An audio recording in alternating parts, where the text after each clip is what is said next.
A ver, En-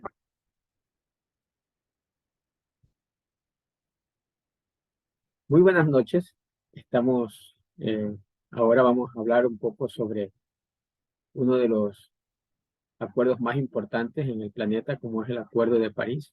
Soy Eliseo Gamboa, justamente la materia que estamos analizando es gestión ambiental y por eso entonces vamos a hacer una exposición de lo que es el Acuerdo de París y también las políticas ambientales en nuestro país.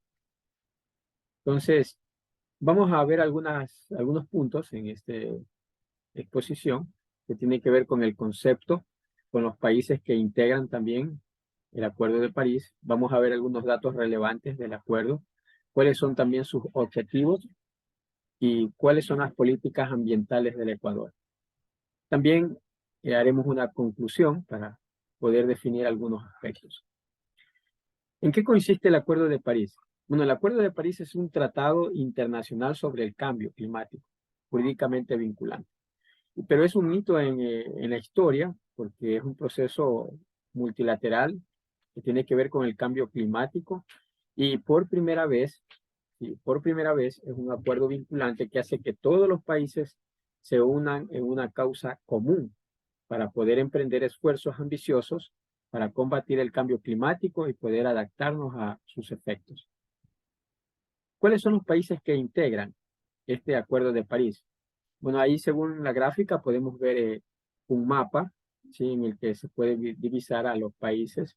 Y los que están de color más fuerte son los países que se han ratificado, los países que han firmado, también los que están un poco más suave el color eh, turquesa. Y los que están de rojo, ¿sí? Estos son los países que no han firmado o que se han retirado del Acuerdo de París, ¿no? Ahora, vamos a pensar un poquito entre el versus, ¿no? Países participantes y los países retirados o no participantes. En realidad es muy pequeña la cantidad de quienes no quieren participar o se han retirado. Por ejemplo, entre los países que están participantes, ¿sí? En este acuerdo se ha ratificado por lo menos 146 estados y han firmado por lo menos otros 48, en un total de 195 países que participan. Y por eso, como decíamos, los países retirados es un número pequeño, ¿sí? Es decir, no han ratificado o se han retirado. Por ejemplo, al 1 de junio de 2017, solo dos estados todavía no formaban parte del plan, que era Siria y Nicaragua. Y Estados Unidos fue el primer país en retirarse del Acuerdo de París, como vemos en la gráfica.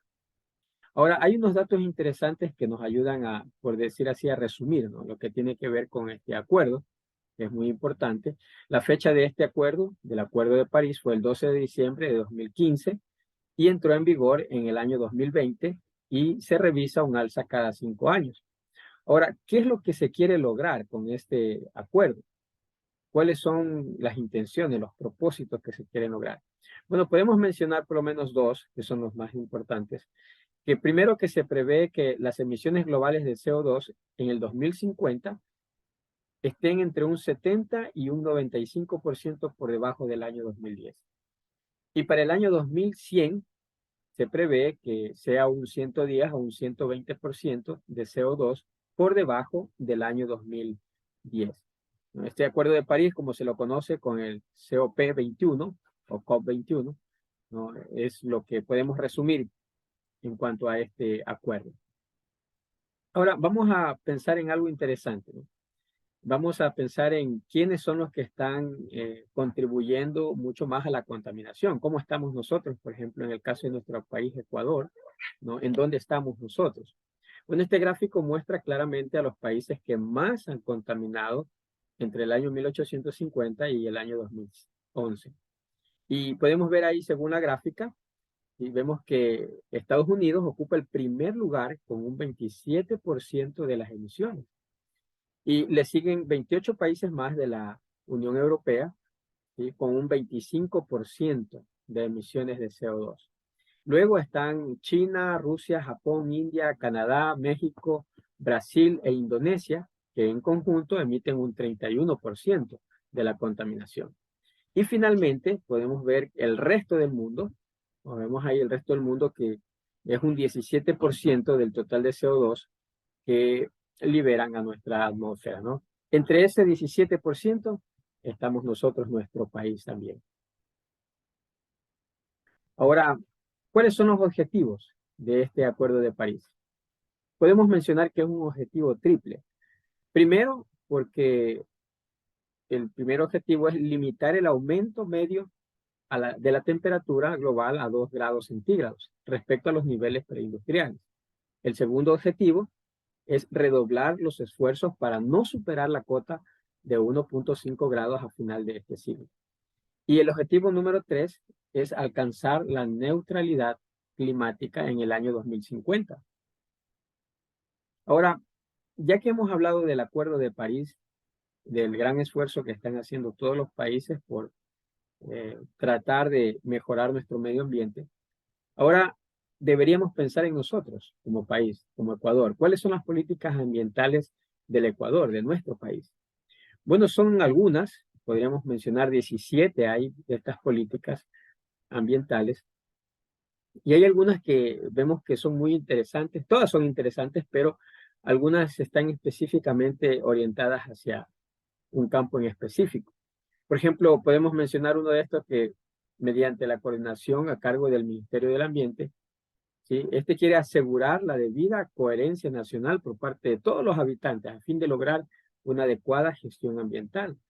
Y para lograr eso, entonces se está tomando en cuenta no solamente a las industrias, no solamente a la empresa pública, privada, sino también a las minorías, como por ejemplo las mujeres, los jóvenes. Todo aspecto de nuestro país, ¿sí?, tiene que pensar en lo que tiene que ver con gestión ambiental, ¿sí? Entonces, hay algunos puntos interesantes que quisiéramos, por ejemplo, mencionarlo, como por ejemplo el número 8 dice que el Estado ecuatoriano también dará privilegios, ¿sí?, a actividades productivas de grupos menos favorecidos. Como decíamos, ahí están incluidos la mujer, los niños, los jóvenes y organizaciones que representan a las minorías. También otros aspectos interesantes que podemos mencionar es, por ejemplo, lo que tiene que ver con el control, ¿sí? Por ejemplo, depende del impacto que vayan a tener las empresas o organizaciones.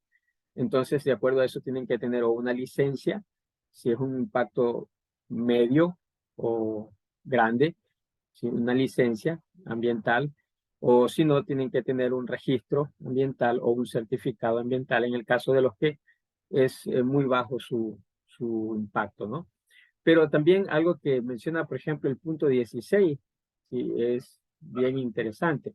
Dice que se dará prioridad al tratamiento y solución de los problemas ambientales que afectan o amenazan a las siguientes regiones geográficas, como los bosques, la selva, Galápagos, ciudades grandes, zonas agrícolas, entre otros. Pero, ¿qué hay de la minería, de todas estas empresas? También ellos están regulados. Por ejemplo, el número 17 dice que se combatirá y evitará la degradación o la contaminación ambiental, dando especial atención con este propósito a las siguientes actividades, como la minería, las hidrocarburíferas, el sector de transporte de servicio público y privado, y entre otros.